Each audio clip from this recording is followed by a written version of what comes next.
mga kapamilya, magandang gabi po sa inyong lahat. Ako po ay humaharap sa inyo para sa ating ABS-CBN family. Sa simula pa lang po ng epidemya ng COVID-19, ang ating pong news team ay araw-araw, oras-oras, nalalagay sa peligro ang buhay para lang mahatid sa atin ang mahalagang impormasyon at balita para sa kaligtasan nating lahat.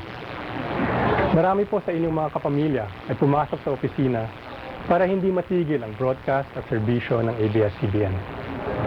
So umpisa pa lang ng lockdown at maraming Pilipino ang maaaring magutom dahil mawawala ng hanap buhay, inumpisan po natin agad ang pantawid ng pag-ibig. Sa ating pagtutulungan, nakapaghatid tayo ng pagkain at ayuda sa lampas 2 milyon nating kapamilya. Sa lahat po ng nagdaang taon at sa lahat na nagdaang kalamidad at trahedya, ganito na po ang lagi nating ginagawa. Ang ating ABS-CBN ay nangunguna sa paglikom ng mga donasyon para makatulong sa pag-ahon ng mga biktima. Bukod sa serbisyo publiko, ang ating ABS-CBN ay nakapagbigay din po ng pag-asa at inspirasyon sa pamamagitan ng mga palabas tulad halimbawa ng inyong paboritong Ang Probinsyano. Ang makapaglingkod sa inyo ang aming misyon at ang aming kaligayahan. Ngayon po ay dumating ang araw na kami naman ang dumudulog at nananawagan sa inyo. Hindi po binigay ng National Telecommunications Commission ang lisensya para sa patuloy na paglilingkod ng ABS-CBN. Kaya mawawala na po sa ere ang ating ABS-CBN. Ginawa na po namin ang lahat ng requirement para sa renewal at wala rin po kaming nilabag na batas.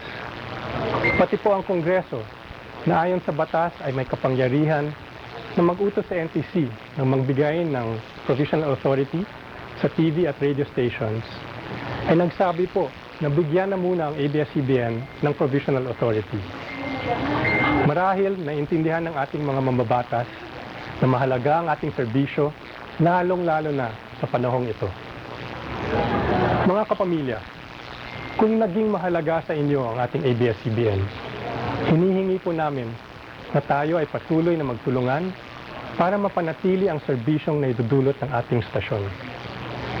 Alang-alang po sa mahigit 11,000 nagtatrabaho sa ABS-CBN at sa kanilang mga pamilya na maapektuhan ng kabuhayan at maaring mawalan ng trabaho.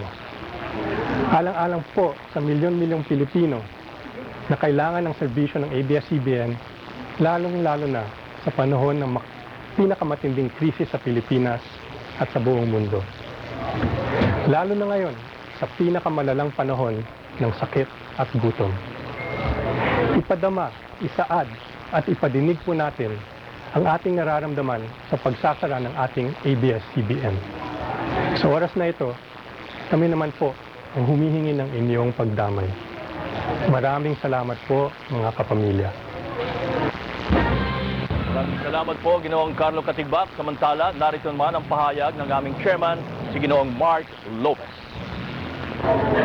Mga kapamilya, serbisyo para sa ating mga kababayan dito sa Pilipinas at sa buong mundo. Yan po ang pinakamahalaga para sa amin dito sa ABS-CBN. Mula pa po nang magsimula ang ABS-CBN noong 1953 at hanggang ngayon, naniniwala po kami na public service ang unang-una at pinakamahalagang layunin ng isang media company. Kaya naman po lahat ng aming mga ginagawa dito sa ABS-CBN ay para makatulong o makapaghatid ng kahit konting ginhawa sa aming kapwa. Masakit sa amin na ipinasasara kami, pero masakit din ito para sa milyon-milyon mga kababayan nating naniniwalang ang aming serbisyo ay mahalaga sa kanila. Marami pa po tayong mga hangarin para sa Pilipino at sa ating bayan. May malubhang krisis tayong pinagdadaanan ngayon. Dapat sama-sama at tulong-tulong natin itong malampasan. Hindi po ito ang panahon para bumitaw, lalo na't alam namin marami pa kaming maitutulong.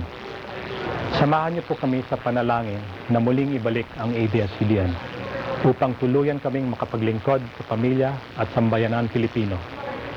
Taus-puso po ang aming pasasalamat sa pagmamahal at suporta ninyo, mga kapamilya.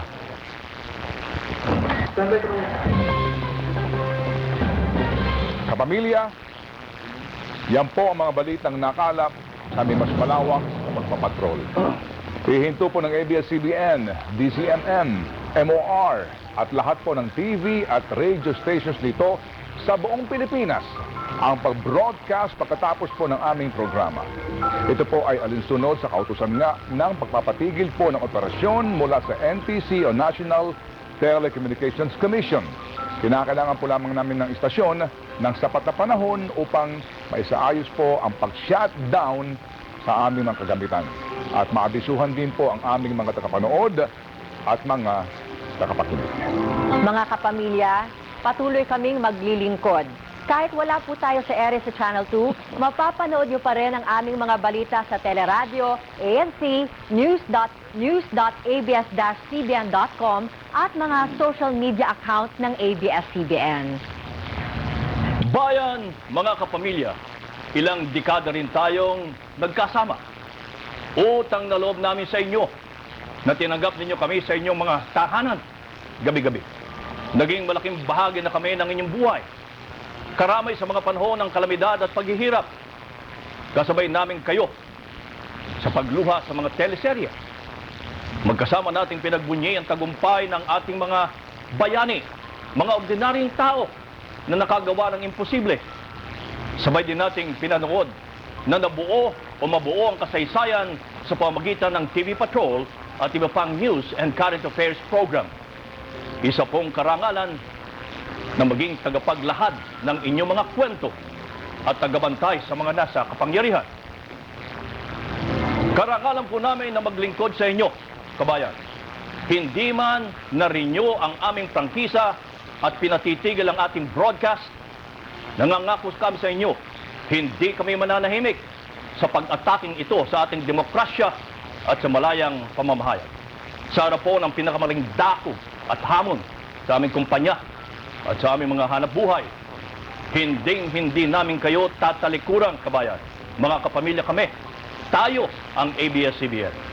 In the service of the Filipino, saan man sila naroroon sa buong mundo.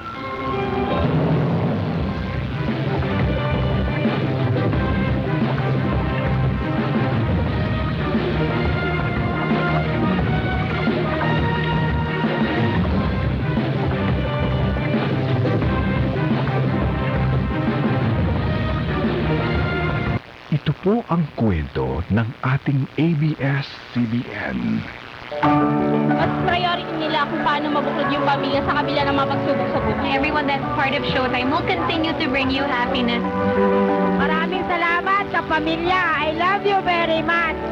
Ang hindi magbabagong motto ng ABS-CBN ay in the service of the Filipino. The only reason for the existence of our business is to render public service. Ang ginagawang proyekto po ng ABS-CBN ay malaking tulong po sa aming mga mahihirap. Ang mga programa sa ating channel ay salamin ng buhay ng Pilipino. Paborito ko ay manood ng Kadinang Ginto. Mahal ko si Cardo. Ayaw kong maaapi siya. Naramdaman ko ang happiness sa mga show ng ABS. Gusto nyo ang abutin ang pangarap mo at makabuti ang sarili mo. Ang news naman ng ABS-CBN ay siya pa rin pangunahing source of information ng Pilipino. Di pa matudaan sa usakalol. Pagsakan sa precious tips na dapat tandaan. Kapag may mga balita, tinatawag ko yung mga anak ko para mapanood nila at napapaliwanag ko rin sa kanila. Marami kaming napanood na ganyang incident sa TV Patrol. Na-apply naman namin yan kung paano kami trubabaho. Ang ABS-CBN ay katuwang din ng gobyerno sa iba't ibang uri ng serbisyo publiko. Kasama dito ang mabilis na pag-agapay sa mga biktima ng kalamidad at trahedya sa pamamagitan ng sakit kapamilya. Huwag tayong mawalan ng pag-asa. Katuwang ng pamahalaan sa edukasyon ng kabataan sa pagprotekta sa kaligtasan ng mga bata. Tinulungan ka po nilang lumaban. Tinulungan ka nilang i-discover mo kung sino ka. Sa pangangalaga ng kalikasan. Yung mga dinala at itinanim namin dito na dala ng ABS-CBN, napapakinabangan ako. Marami na po kami, may mga na-harvest na po kaming bunga dito. Sa pagbibigay ng kabuhayan. Dati, ang ako ang tinuturuan ng ABS-CBN. Ngayon naman yung aking natutunan, ipinapaabot ko rin doon sa aming community. Kailangan kung kami ay magkaroon, magbigay din naman kami sa iba. Sa pagpapahalaga sa kalusugan. Sila po yung naghanap ng foundation para kay Baby Dylan para maoperahan po siya agad. Pagkatapos po ng operasyon niya, maganda naman po yung yung naging improvement din sa katawan po niya. Yan po ang ating ABS-CBN. Kinalakihan nating lahat, naging bahagi ng buhay ng Pilipino. Nais pa rin makaambag sa kinabukasan ng bawat kapamilya. Maraming salamat po sa maraming taon na kami po ay inyong pinatuloy sa inyong mga tahanan. Maraming salamat po sa maraming taon na ating pinagsamahan. Hanggang sa muli, kapamilya.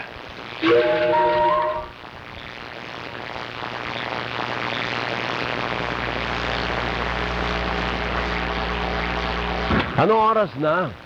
Ano ko makikita nasa likod ko? O, di ako na lang. Wala kang mic. O sige, unmute nyo ako. Yan. Mapa-Zoom, mapa-studio, minumute nyo ako. Oh, mainit ang ulo. Mainit ang ulo ko. Naka-sleeveless ka. Naka-sleeveless ako, mainit ang ulo ko. At ang baba ng mikropono ko. Bakit ganun? Parang anong show dati? May ganyan show dati na showbiz eh. Oh? Yung gumaganon yung mga guests. Kaya nga, hindi ba pwedeng itaas naman ito? Hindi, pwede yan. Mamaya I-adjust tataas. natin mamaya. Magaling ka naman magtaas ng mga mic, di ba? Basta usapang mic, magaling ako dyan. Oras! Oras nga. Hindi ko makita. Ikaw na nga. 7:47 na ng gabi. Sa mga balitang kinagpiestahan, natural, may gusto kang sabihin. Sa mga maiinit na usapin, syempre, may nais kang iparating. Magkakaibang saloobin, masinsinang tatalakayin, hugot ng bawat panig, walang hihimayin. Kasama ang pinakamasayang tambalan tuwing hapunan, Alvin L. Chico at Doris Vigornia. Sugestyon, reaksyon, at opinyon. SRO. Maki-join sa kanilang puntahan. I-text, itawag, ipahayag ang inyong sugestyon, reaksyon at opinyon. SRO. RO.